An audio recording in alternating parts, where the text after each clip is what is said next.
എല്ലാവർക്കും പുതിയൊരു വീഡിയോയിലേക്ക് സ്വാഗതം. ഇത് സപ്ലൈകോന്ന് നമുക്ക് മേടിക്കാൻ കിട്ടുന്ന 50 രൂപയുടെ അരിയാണ് കേട്ടോ. ബിരിയാണി അരി എന്നും പറഞ്ഞാണ് കൊടുക്കുന്നത്. ഞാൻ ഈ അരിയാണ് പുലാവോ ടൊമാറ്റോ റൈസോ ഒക്കെ ഉണ്ടാക്കാനായിട്ട് ഉപയോഗിക്കുന്നത്. ഇത് ഇത്തിരി നേരം കൂടുതൽ നമുക്ക് വെള്ളത്തിലിട്ട് കുതിർത്ത് വെക്കേണ്ടി വരും. എന്നാൽ മാത്രമേ നമുക്ക് പാകത്തിന് വെന്ത് കിട്ടുള്ളൂ. ഞാൻ ഒരു ഗ്ലാസ് അരി വെള്ളത്തിലിട്ട് കുതിരാൻ വെച്ചിട്ടുണ്ട്. ഒരു അരമണിക്കൂർ അതൊന്ന് കുതിർന്ന് കിട്ടണം. ഇനി ഞാൻ 2 സവാള, 2 തക്കാളി, 2 പച്ചമുളക് എടുത്തിട്ടുണ്ട്. സവാളയും പച്ചമുളകും തക്കാളിയും നമുക്ക് ഇതേപോലെ ഒന്ന് അരിഞ്ഞു വയ്ക്കാം.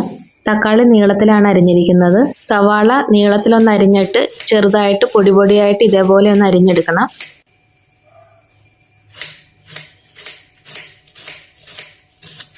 പച്ചമുളക് നമുക്ക് ഇതേപോലെ ഒന്ന് വട്ടത്തിൽ അരിഞ്ഞെടുക്കാം. ഇനി ഒരു പാത്രം അടുപ്പത്ത് വെച്ച് അതിനകത്തേക്ക് നമുക്ക് വെളിച്ചെണ്ണ ഒഴിച്ചു കൊടുക്കാം. ഈ ഒരു കുക്കർ തന്നെയാണ് നമ്മൾ ഫുൾ റെസിപ്പി ഉണ്ടാക്കാനായിട്ട് ഉപയോഗിക്കുന്നത്. വേറെ പാത്രമൊന്നും എടുക്കുന്നില്ല. വെളിച്ചെണ്ണ നന്നായി ചൂടായി വരുമ്പോൾ അതിനകത്തേക്ക് 1/4 ടീസ്പൂൺ കടുക്, 1/2 ടീസ്പൂൺ ഉഴുന്ന്, 1/4 ടീസ്പൂൺ തന്നെ ജീരകം, പിന്നെ കുറച്ച് കാഷ്യൂനട്ട്. അത് നമ്മുടെ ഇഷ്ടത്തിനനുസരിച്ച് ചേർക്കാം. അതൊന്ന് മൂത്ത് വരുമ്പോൾ അതിനകത്തേക്ക് അരിഞ്ഞു വച്ചിരിക്കുന്ന പച്ചമുളക് ഒന്ന് ചേർത്ത് കൊടുക്കാം.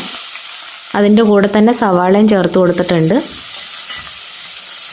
ഇനി നമുക്ക് നന്നായിട്ടൊന്ന് വഴറ്റിയെടുക്കാം. അതിൻ്റെ കൂടെ ഒരല്പം കറിവേപ്പിലയും കൂടെ ചേർത്ത് കൊടുക്കണേ. ഒത്തിരി മൂത്ത് വരണ്ട, ചെറുതായിട്ടൊരു ബ്രൗൺ നിറമായി കിട്ടിയാൽ മതി. ആ സമയം കൊണ്ട് നമുക്കിതിലേക്ക് ആവശ്യമുള്ള പൊടികൾ ചേർക്കാം. ഞാൻ 1 ടീസ്പൂൺ മുളക് പൊടി ചേർത്തിട്ടുണ്ട്, 1/4 ടീസ്പൂൺ മഞ്ഞൾപ്പൊടി, 1.5 ടീസ്പൂണോളം ഉപ്പും ചേർത്ത് കൊടുത്തിട്ടുണ്ട്. ഇനി നന്നായിട്ടൊന്ന് ഇളക്കി യോജിപ്പിക്കാം. പൊടികളൊക്കെ ഒന്ന് മൂത്ത് വരുമ്പോൾ അതിനകത്തേക്ക് അരിഞ്ഞു വച്ചിരിക്കുന്ന തക്കാളിയും കൂടെ ചേർത്ത് കൊടുക്കാം. ഇനി ഇത് വീണ്ടും ഒന്ന് ഇളക്കി യോജിപ്പിച്ച് കൊടുക്കണേ.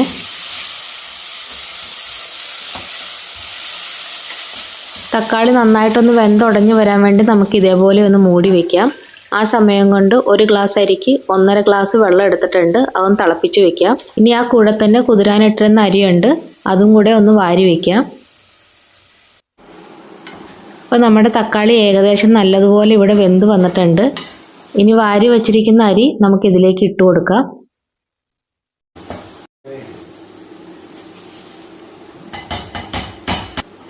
ഇതേപോലെ ഒന്ന് ഇളക്കി യോജിപ്പിക്കണേ. നല്ലതുപോലെ ഇതേപോലെ ഒന്ന് ഇളക്കി യോജിപ്പിച്ച് കഴിയുമ്പോൾ നമുക്ക് തിളപ്പിച്ച് വച്ചിരിക്കുന്ന വെള്ളവും ചേർത്ത് കൊടുക്കാം. വെള്ളത്തിൻ്റെ തള വിട്ടു പോകാതെ ചെറിയ തീയിലിട്ട് നമ്മൾ വച്ചുകൊണ്ടിരിക്കണം. എന്നിട്ട് വേണം ചേർത്ത് കൊടുക്കാനായിട്ട്. ഇനി അതിൻ്റെ കൂടെ കുറച്ച് മല്ലിയിലയും കുറച്ച് കായപ്പൊടി, ഒരു 1/4 ടീസ്പൂൺ കായപ്പൊടിയാണ് ചേർത്ത് കൊടുത്തിരിക്കുന്നത്. അതും കൂടെ ചേർത്ത് കൊടുക്കാം. കുക്കറിൻ്റെ സൈഡിലുള്ള അരിയൊക്കെ നമുക്ക് ഇതേപോലെ ഒന്ന് തട്ടിയിട്ട് കൊടുക്കാം. ഇനി ഇതൊന്ന് അടച്ചു വെച്ച് കൊടുക്കണേ. ഈ അരിക്ക് വേവ് കൂടുതലാണ്, ഒരു 2 വിസിൽ അടിക്കേണ്ടി വരും. പ്രഷർ നന്നായിട്ട് നിൽക്കുന്ന കുക്കറാണെങ്കിൽ 2 വിസിൽ മതി. അല്ലെങ്കിൽ പ്രഷർ പെട്ടെന്ന് ഇറങ്ങിപ്പോകുന്ന തരം കുക്കറാണെങ്കിൽ 3 വിസിൽ അടിക്കണം. വിസിൽ കളഞ്ഞെടുക്കരുത് കേട്ടോ, വേഗമില്ല.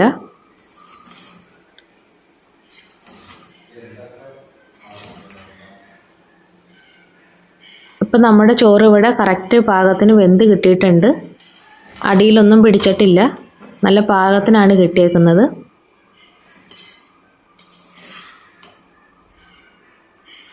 ഇനി ഇതിലേക്ക് അവസാനമായിട്ട് കുറച്ച് നെയ്യാണ് ചേർത്ത് കൊടുക്കുന്നത്. നെയ്യും മല്ലിയിലയും ചേർത്ത് വീണ്ടും നല്ലതുപോലെ ഒന്ന് ഇളക്കി കൊടുക്കാം.